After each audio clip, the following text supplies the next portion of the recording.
Hey guys, Assalamu alaikum wa rahmatullahi wa barakatuhu. Chapter 17. So chapter 17 begins with Surah Al-Anbiya, which means prophets. And this surah begins by saying, the end of times is near. The day of judgment is close, yet all you people are ignoring it.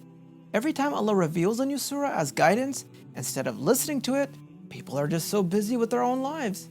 The chiefs and other people of the Quraysh would spread rumors that the Prophet ﷺ was a magician, that he was somehow charming everyone to follow his false religion. They spread propaganda and fake news all around the city, but all that did was make people even more curious. They didn't take anything the Prophet ﷺ said seriously because they thought that he was just some madman trying to gain power.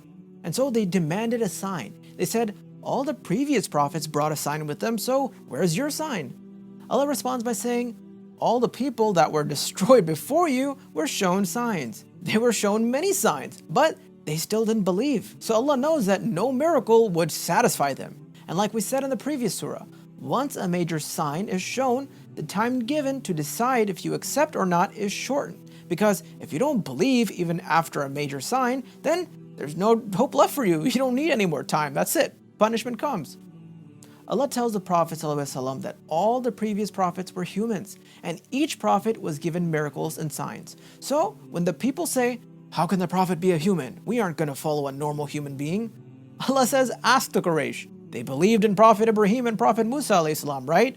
Were they not human? Of course they were human. So why do you keep asking how a prophet can be a human when all the prophets you do believe in were also human? Allah said that all the prophets were human. They ate and slept just like us. They aren't immortal.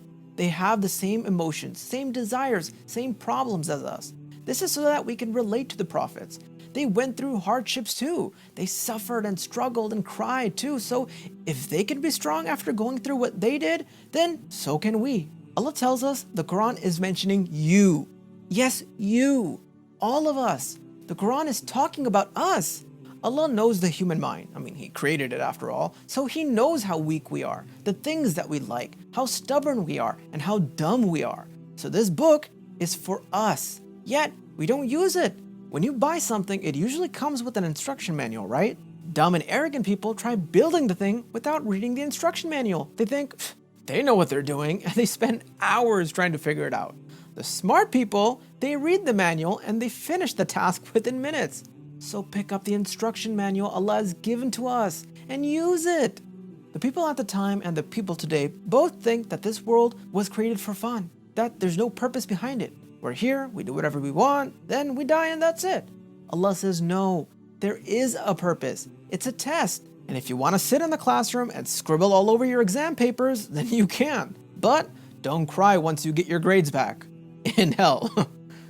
The Quraysh worship multiple gods, and Allah said, if there were multiple gods, there would be chaos in the universe. You've probably seen those movies of Greek mythology, different gods always fighting each other for power. There would be no order. That is why there is only one God, Allah. That's it. The Quraysh were asked to bring proof of their gods. Can your stone god bring the dead back to life? No, there's no evidence of their power. Yet the Quran and all the previous scriptures all contain proof of punishments for people who worship multiple gods. All the previous prophets, they all had the same message. One God.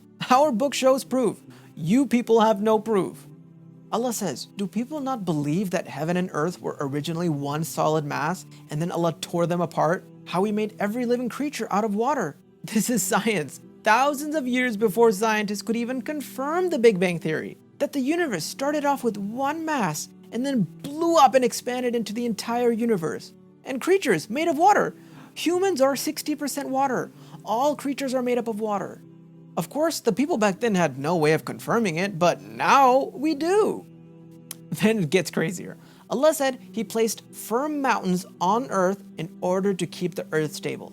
And today, science knows now that mountains, they go thousands of feet up, but they also go miles deep down below the earth, meaning they're like an anchor between tectonic plates. They keep the surface of earth from moving too much. Subhanallah. Allah said He made the sky as a safe canopy. What's a canopy? You know that thing in people's backyards? It's almost like a huge umbrella and it basically provides shade and protects you from the sun. What do we know about the sky today? The sky protects us from harmful UV rays. It absorbs the heat from the sun and keeps our earth cool. Allah said He made the sun and the moon that are each floating in its orbit, staying away from each other. Allah is talking about gravity before there was any Einstein. Man, just subhanAllah. Look at these signs. Yet, people just didn't want to listen. Even today, people still don't want to listen. Allah mentions to the Prophet ﷺ that no one lives forever. Every living being will be tested and then will taste death. So all those who keep asking where their punishment is, don't be so impatient. You have no idea what you're in a hurry to experience. The Prophet mentions the story of Prophet Ibrahim ﷺ to them. Since the Quraysh were so proud that they were related to Prophet Ibrahim, yet ironically, they didn't know his true story. So the Prophet ﷺ told them that once the truth was revealed to Prophet Ibrahim, he went to his dad and his people and asked them, "What are you guys worshipping?" His people responded, "We're worshipping what our fathers worshipped." Prophet Ibrahim says, "Well, your fathers were wrong for worshipping idols." His people got a bit upset and said, "Are you being serious right now? Or are you just joking?" So they all left, everyone was back to doing their own thing, and when no one was around, Prophet Ibrahim ﷺ went and broke all their statue gods into pieces. But he left the biggest statue of their main god in one piece. He didn't touch it. So when everyone came back and saw what happened, they were angry, of course. So they had a feeling that it was probably Ibrahim that did it. So they brought him here and asked him, "Did you do this?" Ibrahim responded, "Me? It's this big statue god that destroyed all the other little statue gods. Don't ask me, ask your God." The people went crazy. They said, "You know that idols can't talk." And Ibrahim responded, "Well, why do you worship something that cannot help or hurt you?" His people just had enough of him, so they decided they were going to just burn him alive in a huge fire. So they threw him in, and the last thing Ibrahim said before being thrown into the fire was, "Hasbi Allahu wa ni'mal wakil," which means, Allah is enough for me. I don't need anyone else but Allah. So what did Allah do? Allah said, "O fire, be cool." So as he stood in the fire, it didn't touch him at all. It was as if he was sitting in a garden full of flowers. SubhanAllah. Allah said He did the same for every prophet that came to fight against ignorance. Prophet Lut, and how Allah sent down angels to destroy his city after they refused to listen. Prophet Noah, and how Allah helped him against his people. How the ark was built and Allah kept his people safe against the floods. Prophet Ayub's story, that is mentioned in more detail in another surah, but basically, he was sick from a terrible disease and lost his entire family, yet he kept patient, and he didn't even demand Allah to cure him. All he said was, "Allah, this is what I'm dealing with, you are the Almighty," and that's it. He just left it all into Allah's hands, and Allah cured him. Prophet Yunus ﷺ, and how he got stuck in the belly of a whale, and this is where that famous dua comes, "La ilaha illa anta subhanaka inni kuntu minaz zalimin." And Allah saved him too. Allah cured Prophet Yahya's wife from being impotent and allowed her to have a baby. How Allah kept Maryam safe as she delivered Prophet Isa ﷺ. Prophet Ismail, Prophet Ishaq, Prophet David and Solomon, Prophet Idris, Prophet Zechariah. All of these prophets went through the same trial. They all went through major hardship, loss of life, diseases.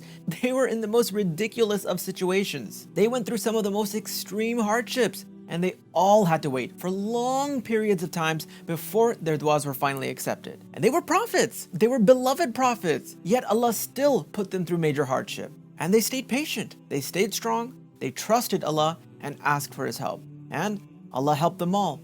This surah didn't go into full detail of each of those prophet stories, which is why you should definitely look into them yourself. Again, the purpose of telling all these stories of the prophets was for two reasons. One, so that the disbelievers, the Quraysh and the Jews, could understand that the Quran believes in the same prophets as them. And if they truly believe that they are the children of those prophets, then they should accept the message that they brought. Otherwise, they should be prepared for the consequences. Second, of course, these stories were also given to the Muslims and the Prophet ﷺ to give them hope and courage that Allah will always be with them and that the true believers will always win in the end. Allah talks about the signs of the Day of Judgment, Gog and Magog, Yajuj Majuj. We learned about them in the previous surah and how Zulkarnain built a wall to keep them locked up.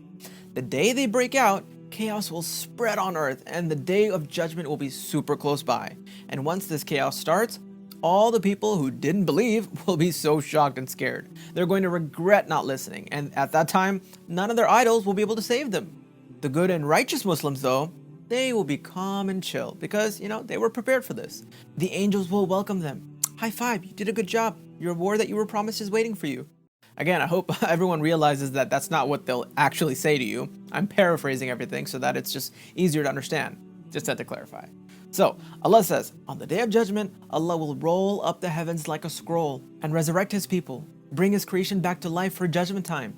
So, are you people going to finally accept the truth? Are you going to give up worshipping your idols and accept that there is only one God? The Prophet Muhammad ﷺ was sent to you people as a mercy. But if you want to reject it, then don't complain in hell that you weren't warned. So this is where Surah Al-Anbiya ends, and chapter 17 continues with Surah Al-Hajj. So this surah was revealed during the time period where the Quraysh had banned the Muslims from going to the Kaaba. They stopped them from performing Umrah and Hajj, which is a huge deal. So this surah was revealed to address the Quraysh, to warn them, and then it also addressed the Muslims and gave them permission to fight against the Quraysh. So this surah begins by saying, O people, fear Allah and fear the Day of Judgment. You people panic over such small earthquakes, right? On the Day of Judgment, you will experience an earthquake like never before. It will be one earthquake after another until the mountains will have collapsed and the earth will be flat. There will be so much chaos that no one will care about each other. It'll be every person for themselves. The Quran says, even a mother will leave her baby behind. That's how much chaos there will be. When have you ever seen like a mother would leave her baby behind? Never. But Allah is saying, this is that time where a mom won't even care about her own baby. Allah says, O you people, I created you with clay from a sperm drop, then turned you into a clot of blood and then a lump of flesh. And you stay in the womb for a certain period of time until I bring you into this world. I provided you food and nutrients so that you can grow. And some I take back early, and others I let them grow so old that they forget all the knowledge that they got when they were younger. As you're growing up, you learn so much, but you reach an age where you just forget everything. Allah is saying, I'm telling you people this, that I created you this way so you can understand who I am. I am your creator. I am the only truth. I am in charge of life and death. So listen to what I'm telling you in this book. Listen to my warnings. Allah says there are some of you Muslims who worship on the edge, meaning when things are easy, that person follows Islam. And when things are hard, or if they don't like something, they just don't follow it. Allah says that person who's wishy-washy, they will lose both in this life and in the hereafter. For all those Christians and Jews and other religions who think they are the correct religion, Allah says Allah will make it clear on the Day of Judgment who's right.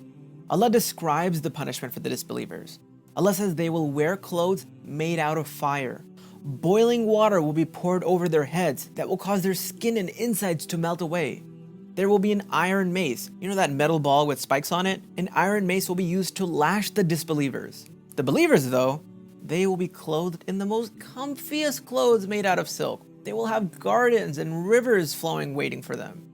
Allah says, O disbelievers who are stopping the Muslims from praying at the Kaaba, you will be severely punished. Allah reminds them how He told Prophet Ibrahim ﷺ to keep the Kaaba clean, to keep it free from idol worshippers, and let others know so that they can come and perform Hajj, so they can make tawaf around the Kaaba in their ihram and remember Allah on those specific days of Dhul Hijjah, so they can benefit from its blessings. Allah says, let them sacrifice an animal and feed the poor. So over here, Allah is basically describing the process of Hajj. Allah then gives permission to the Muslims to fight against the Quraysh and to reclaim the Kaaba. And Allah says, He will always help those who help Him. Meaning, Allah will help those good Muslims who do their best to be good Muslims, who pray, who give zakat, charity. Obviously, do you think Allah should help you if you aren't even listening to Allah? So, you help Allah, Allah will help you. Allah gave the Muslims the permission to kill as a self-defense. Again, Allah said that it is better to avoid killing at all. But if it's necessary, as a last resort, you may kill in self-defense. Allah reminds the people again that all of their suffering, all of their struggles will be rewarded. This applies to us too. Say a convert Muslim that's living in a Christian household. That convert is harassed. It's difficult to practice Islam. But Allah says, you will be rewarded for all the times you are harassed by people for being Muslim. Or if you pray in public and get called names, Allah will reward you for that too. So, O people, all you Muslims, all you humans, Allah has created you to worship Him. Allah has created this world to test you. Wake up and understand that you are in a classroom right now in the middle of a test. If you want to experience true peace and true happiness, then make Allah happy. Follow the Quran, perfect your salah, give zakat, give charity, and trust Allah. Of course, it's hard to let go of all the fun things of this world. Every person wants to have fun and enjoy. course, it's hard to imagine waiting for Jannah. It's so hard, like imagining Jannah first of all, and then saying that, okay, we'll wait and then be rewarded at that time. But the more you remember Allah, the more you learn about Allah, the more you understand Allah and the Quran, it will get easier for you to give up those things. So this is where Surah Al-Hajj and chapter 17 ends. Surah Al-Mu'minun starts in chapter 18.